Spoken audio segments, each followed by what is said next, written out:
Even though most African countries produce and export similar natural resources, it is now critical that Namibia adds value to its resources, creating jobs and industries and alleviating poverty.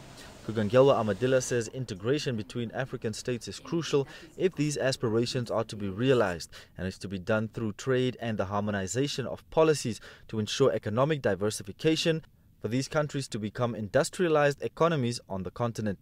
The Premier also warned against simply accepting the notion that huge investments in infrastructure, such as building roads and clinics, will eradicate poverty on its own.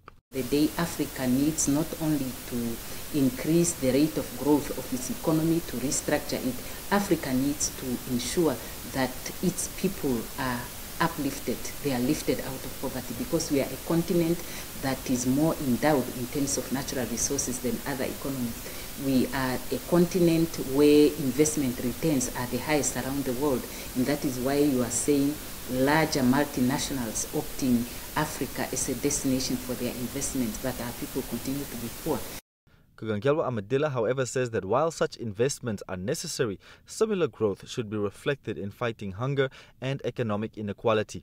A survey titled Poverty in a Rising Africa, carried out by the World Bank in March last year, classifies at least 330 million people as poor in Africa, up from 280 million in 1990. Namibia, the Prime Minister says, has implemented various interventions, including the new Equitable Economic Empowerment Framework Bill, Affirmative Action Act, and the Growth at Home strategy to ensure such growth. Amongst other, a key provision in the NEAF draft bill would require affluent businesses to sell a mandatory 25% stake of their companies to previously disadvantaged Namibians.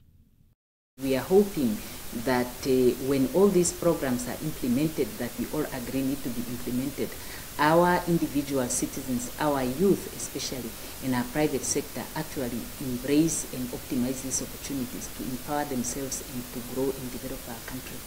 Government is currently collecting input from various stakeholders before the NEAF bill is expected to be tabled before Parliament.